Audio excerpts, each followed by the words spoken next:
6월 8일 월요일 새벽기도 10분 묵상 말씀입니다. 사도행전 27장 1절에서 26절까지의 말씀을 봉독하겠습니다. 우리가 배를 타고 이달리아에 가기로 작정됨에 바울과 다른 죄수 몇 사람을 아구소대의 백부장 율리오란 사람에게 맡기니 아시아 해변 각처로 가려 하는 아드라무테노 배에 우리가 올라 항해할새 마게도냐의 데살로니가 사람 알리스다고도 함께 하니라. 이튿날 시돈에 대니 율리오가 바울을 친절히 대하여 친구들에게 가서 대접받기를 허락하더니 또 거기서 우리가 떠나가다가 맞바람을 피하여 구브로 해안을 의지하고 항해하여 길르기아와 밤빌리아 바다를 건너 루기아의 무라시에 이르러 거기서 백부장이 이달리아로 가려 하는 알렉산드리아 배를 만나 우리로 오르게 하니 배가 더디가 여러 날 만에 간신히 니도 맞은편에 이르러 풍세가 더 허락하지 아니하므로 살문의 앞을 지나 그레데 해안을 바람막이로 항해하여 간신히 그 연안을 지나 미양이라는 곳에 이르니 라세아시에서 가깝더라.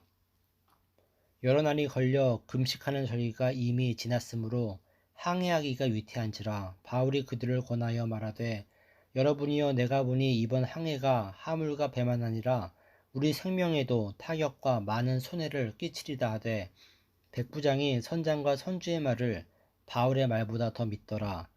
그 항구가 겨울을 지내기에 불편하므로 거기서 떠나 아무쪼록 베릭스에 가서 겨울을 지내자 하는 자가 더 많으니 베닉스는 그레데 항구라. 한쪽은 서남을 한쪽은 서북을 향하였더라. 남풍이 순하게 불매 그들이 뜻을 이룬 줄 알고 닷을 감아 그레데 해변을 끼고 항해하더니 얼마 안 되어 섬 가운데로부터 유라글로라 하는 광풍이 크게 일어나니 배가 밀려 바람을 맞추어 갈 수 없어 가는 대로 두고 쫓겨가다가 가우다라는 작은 섬 아래로 지나 간신히 거류를 잡아 끌어올리고 줄을 가지고 선체를 둘러감고 스르디스에 걸릴까 두려워하여 연장을 내리고 그냥 쫓겨가더니 우리가 풍랑으로 심히 애쓰다가 이튿날 사공들이 짐을 바다에 풀어버리고 사흘째 되는 날에 배의 기구를 그들의 손으로 내버리니라. 여러 날 동안 해도 별도 보이지 아니하고 큰 풍랑이 그대로 있음에 구원의 여망마저 없어졌더라.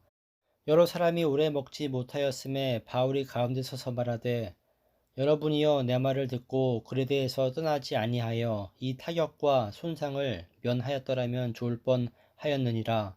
내가 너희를 권하노니 이제는 안심하라. 너희 중 아무도 생명에는 아무런 손상이 없겠고 오직 배뿐이리라.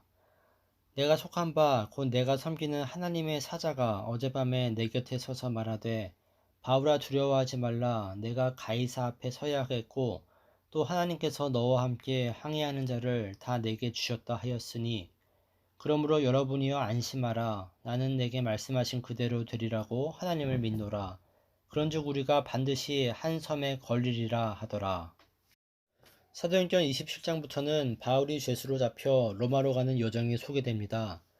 하나님은 죄수로 잡힌 바울을 통해 당시 세계를 지배하던 대제국의 수도 로마에까지 복음을 전하게 하십니다.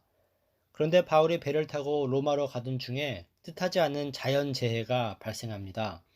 7절을 보시면 역풍이 불어서 가까운 거리에 있는 니도에 도착하기까지 여러 날이 걸렸고 이렇게 역풍 때문에 가던 방향을 바꿔서 미항이라는 곳에 이르게 되었습니다. 여기까지 오는데 평소보다 오랜 시간이 걸렸습니다. 9절을 보면 바울이 지금은 항해를 하기에 적합한 시기가 아니라고 했습니다. 바울이 이렇게 말할 수 있는 근거는 그가 바다를 많이 여행해서 알기 때문입니다. 바울은 배를 타다가 폭풍이 오면 항구에 정박하고 수화물을 싣고 내리고 하는 뱃사람들의 생활을 잘 알았습니다. 또한 바울은 선교여행을 다니면서 지금까지 3번이나 배가 난파되는 것을 경험했습니다. 그러나 사람들은 선장과 선주의 말을 들어 항해를 계속하기로 했습니다. 그래서 그들은 미항보다는 좀 더 겨울나기에 좋은 베닉스까지 가기로 결정했습니다. 베닉스로 가는 길에 처음에는 남풍이 순하게 불었지만 유라글로라 하는 광풍이 일어나서 모두가 공경에 처하게 되었습니다. 갑자기 발생한 통제불능의 상황 속에서 17절 연장을 내리고 그냥 쫓겨가기도 하고 18절, 사공들이 짐을 바다에 풀어 버리고 19절, 배의 기구를 그들의 손으로 내버리기까지 했습니다.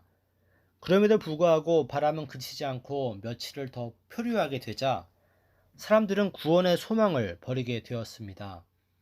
이런 상황 속에서 21절에 보시면 바울이 다시금 등장합니다. 바울은 이 일이 배의 지도자들의 잘못된 판단으로 벌어진 일임을 지적합니다. 이로 인해 소중한 화물을 버려야 했고 배도 망가졌으며 이제 사람들의 생명조차 포기할 지경에 이른 것입니다. 배를 처음 탔을 때 결정권을 갖고 있던 사람들이 잘못된 판단으로 리더십을 잃어버린 것과는 대조적으로 무시받던 죄수 바울이 리더십을 발휘하게 되었습니다. 바울이 리더로서 사람들 앞에 설 수 있었던 것은 하나님의 사자가 바울에게 나타나 두 가지를 알려주었기 때문입니다. 23절 이하를 보면 하나님의 사자는 첫째로 바울이 반드시 가이사 황제 앞에 서게 될 것이고, 둘째로 하나님이 바울과 동행하는 사람들의 생명을 보호해 주신다고 했습니다. 바울은 이 말씀을 따라 위기의 순간에 절망에 빠진 사람들을 위로할 수 있었습니다. 여기서 우리는 믿음이란 위기의 순간에 가장 필요한 것이며, 사람들이 혼란에 빠졌을 때 믿음을 가진 사람들의 리더십이 절실히 필요하다는 것을 봅니다. 오늘 본문에서 바울이 그랬던 것처럼 우리는 세상 사람들 앞에서 믿는 사람으로 있어야 합니다. 예수를 믿는다는 것에 대한 책임을 내가 세상 사람들 사이에 보냄을 받았다라고 이해해야만 합니다. 예수를 믿는 자와 불신자와의 차이가 무엇인지 알아야 하고, 우리에게는 예수 그리스도께서 이 땅에 오심으로 인하여 일어난 일들을 보다 넓히고 풍성하게 하는 책임이 있는 것을 알아야 합니다.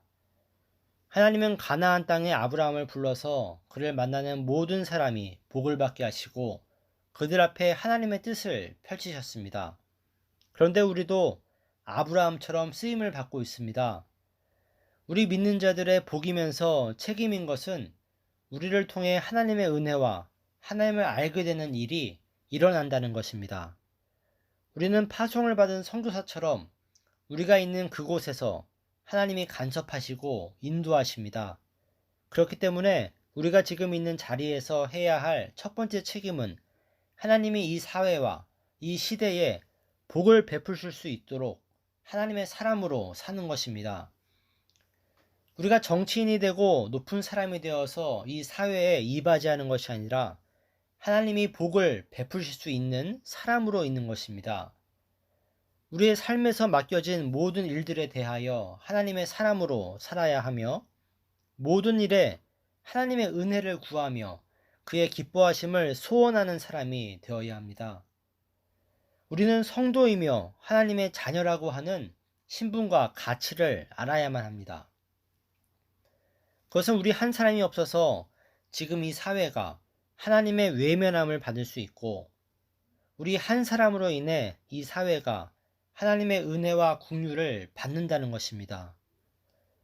오늘 본문의 바울의 모습을 통해서 우리가 하나님의 자녀로 존재하는 것에 대한 감사와 책임을 확인하시는 오늘 말씀이 되기를 축원합니다.